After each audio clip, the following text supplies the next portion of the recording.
तो राधे राधे मित्रों। तो मेरा नाम है कौशिक। तो आज मैं आपको एक धार्मिक और भक्ति कथा से जोड़ने जा रहा हूँ जिसका नाम है शनि की महत्ता। अगर आपने ये कथा पहले भी सुनी हुई है तो हमें कमेंट सेक्शन में ज़रूर बताना, और हमारी ऐसी वीडियोस के लिए हमारे चैनल को सब्सक्राइब करके बेल आइकन को ऑल कर दीजिए। तो चलिए शुरू करते हैं अपनी आज की कथा।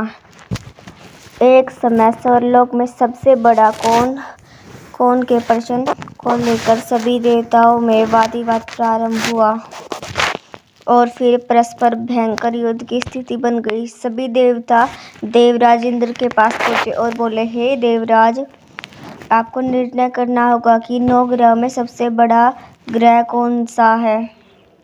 देवताओं का प्रश्न सुनकर देवराज इंद्र उलझन में पड़ गए और कुछ देर सोचकर बोले, हे देवगणों, मैं इस प्रश्न का उत्तर देने में असमर्थ हूँ। पृथ्वीलोक में उज्जैनी नगरी में राजा विक्रमादित्य का राज्य है।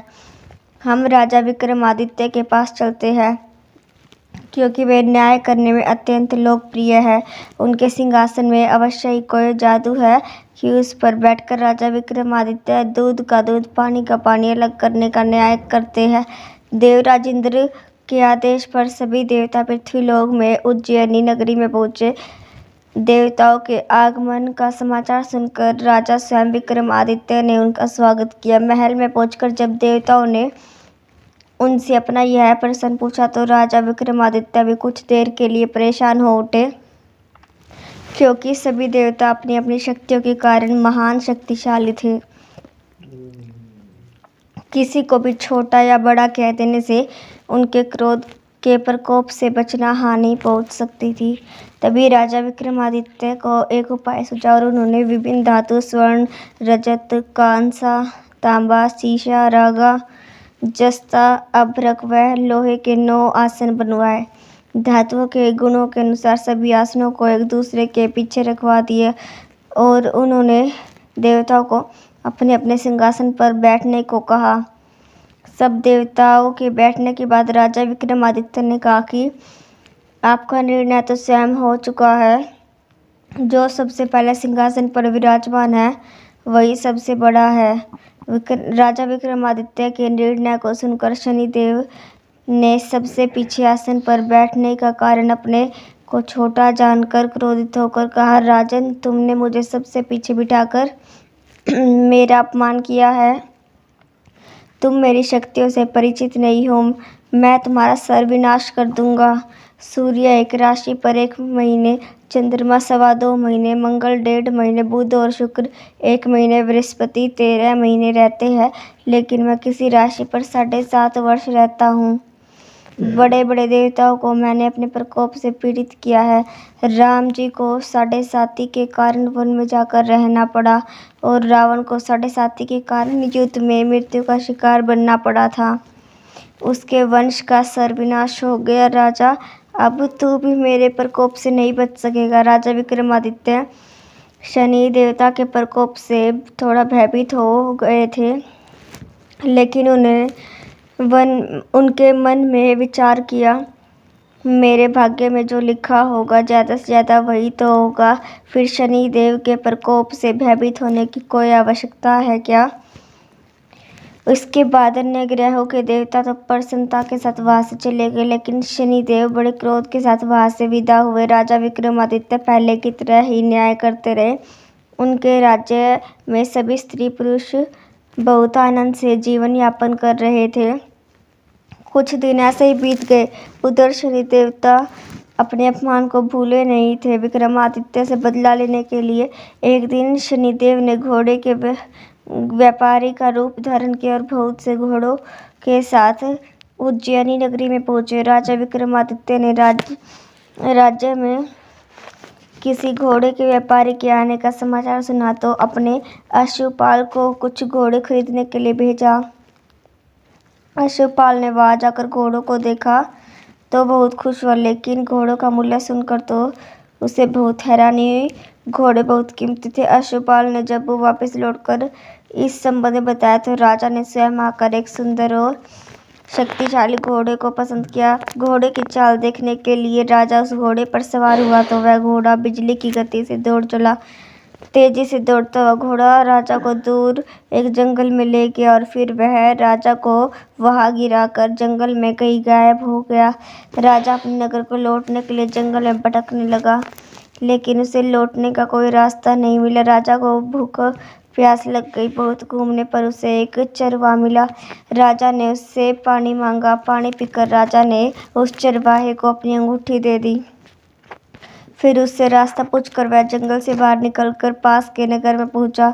राजा ने एक सेठ की दुकान पर बैठकर कुछ देर आराम किया। फिर उस सेठ से राजा ने बातचीत की। जो राजा ने उसे बताया कि मैं उज्जैनी से आया हूँ। राजा के कुछ देर दुकान पर बैठने से सेठ जी भी बहुत बिक्री हुई। सेठ ने राजा को बहुत भाग्यवान समझा और उसे अपने घर भोजन के लिए ले गया। सेठ के घर में सोने का एक हार खूंटी पर लटका हुआ था। राजा को उस कमरे में अकेला छोड़कर सेठ कुछ देर के लिए बाहर चला गया। तभी एक आश्चर्यजनक घटना घटी। राजा के देखते देखते सोने का हार उस खूंटी से निकल गया। सेठ ने कमरे में लौटकर हार को गायब देखा तो चोरी का संदेश राजा पर ही किया, क्योंकि उस कमरे में राजा ही अकेला बैठा था। सेठ ने अपने नौकरों से कहा कि इस परदेसी को रस्सियों से बांधकर नगर के राजा के पास ले चलो। राजा ने विक्रमादित्य से ही हार के बारे में पूछा तो उसने बताया कि उसके देखते ही देखते खूंटी ने हार को निगल लिया था। इस पर राजा ने क्रोधित होकर चोरी करने के अपराध में विक्रमादित्य के हाथ पांव काटने का आदेश दे दिया। राजा विक्रमादित्य के हाथ पांव काटकर उसे नगर की सड़क पर छोड़ दिया गया। कुछ दिन बाद एक तेली उसे उठाकर अपने घर ले गया और उसे अपने कोल्हू पर बिठा दिया। राजा आवाज देकर बैलों को हाँकता रहा। इस तरह तेली का बैल चलता रहा और राजा को भोजन मिलता रहा। शनि के प्रकोप की 7.5 पूरे होने पर वर्षा ऋतु आरंभ हुई। राजा विक्रमादित्य एक रात मेघ मल्हार गा रहा था कि तभी नगर के राजा की लड़की राजकुमारी मोहिनी रथ पर सवार उस तेली के घर के पास से गुजरी। उसने मेघ मल्हार सुना तो उसे बहुत अच्छा लगा और दासी को भिजवाकर गाने वाले को बुला लेने को कहा। दासी ने लौटकर राजकुमारी को अपंग राजा के बारे में सब कुछ बता दिया। राजकुमारी उसके मेघ मल्हार पर बहुत मोहित हुई थी, अतः उसने अपना सब कुछ जानकर भी अपंग राजा से विवाह करने का निश्चय कर लिया। राजकुमारी ने अपने माता पिता से जब यह बात कही तो वे हैरान रह गए। राजा को लगा कि उसकी बेटी पागल हो गई। रानी ने मोहिनी को समझाया, अच्छा बेटी, तेरे भाग्य में तो किसी राजा की रानी होना लिखा है, फिर तू उस अपंग से विवाह करके अपने पाँव पर कुल्हाड़ी क्यों मार रही है। जब राजा ने किसी सुंदर राजकुमारी से उसका विवाह करने की बात कही, लेकिन राजकुमारी ने अपनी जिद नहीं छोड़ी। अपनी जिद पूरी करने के लिए उसने भोजन करना छोड़ दिया और प्राण त्याग देने का निश्चय कर लिया। आखिर राजा रानी को विवश होकर अपंग विक्रमादित्य से राजकुमारी का विवाह करना पड़ा। विवाह के बाद राजा विक्रमादित्य और राजकुमारी तेली के घर में रहने लगे। उसी रात स्वप्न में शनिदेव ने राजा से कहा, चार्जा, तुमने मेरा प्रकोप देख लिया। मैंने तुम्हें अपने अपमान का दंड दिया है। अच्छा राजा ने शनिदेव से क्षमा करने को कहा और प्रार्थना की, शनिदेव, आपने जितना दुख मुझे दिया है अन्य किसी को न देना। शनिदेव ने कुछ सोचते हुए कहा, राजा, मैं तेरी प्रार्थना स्वीकार करता हूँ। जो कोई स्त्री पुरुष मेरी पूजा करेगा, शनिदेव ने कहा, शनिवार को व्रत कर मेरी कथा सुनेगा, उस पर मेरी अनुकंपा बनी रहेगी, उसे कोई दुख नहीं होगा। शनिवार को व्रत करने से और चींटियों को आटा डालने से मनुष्य की सभी मनोकामनाएं पूरी होगी। तत्पश्चात प्रातःकाल राजा विक्रमादित्य की नींद खुली तो अपने हाथ पांव देखकर राजा को बहुत खुशी हुई। उसके मन ही मन शनिदेव को प्रणाम किया। राजकुमारी भी राजा के हाथ पांव सही सलामत देखकर आश्चर्य में डूब गई। तब राजा विक्रमादित्य ने अपना परिचय देते हुए कहा, शनिदेव के प्रकोप की सारी कहानी कह सुनाई। सेठ को जब इस बात का पता चला तो दौड़ता हुआ तेली के घर पहुंचा और राजा के चरणों में गिरकर क्षमा मांगने लगा। राजा ने उसे क्षमा कर दिया क्योंकि यह सब तो शनिदेव के प्रकोप के कारण हुआ था। सेठ राजा को अपने घर ले गया और उसे भोजन कराया। भोजन करते समय वहाँ एक आश्चर्यजनक घटना घटी। सबके देखते देखते उस खूंटी ने वह हार उगल दिया। सेठ जी ने अपनी बेटी का विवाह भी राजा के साथ कर दिया और बहुत से स्वर्ण आभूषण धन आदि देकर राजा को विदा किया।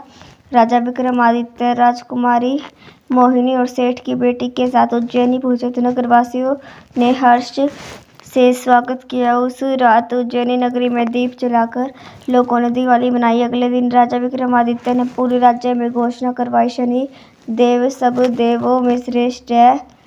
प्रत्येक स्त्री पुरुष शनिवार को उनका व्रत करे और व्रत कथा अवश्य सुने। राजा विक्रमादित्य की घोषणा से शनिदेव बहुत प्रसन्न हुए। शनिवार का व्रत और कथा सुनने के कारण सभी लोगों की मनोकामनाएं शनिदेव की अनुकंपा से पूरी होने लगी। सभी लोग आनंद पूर्वक रहने लगे। तो मित्रों, आज की कथा यहीं पे खत्म होती है। आपको अगर ये कथा अच्छी लगी हो तो मेरे YouTube चैनल को सब्सक्राइब करके बेल आइकन को ऑल कर दीजिए। तो मिलते हैं नेक्स्ट वीडियो में, तब तक के लिए राधे राधे मित्रों।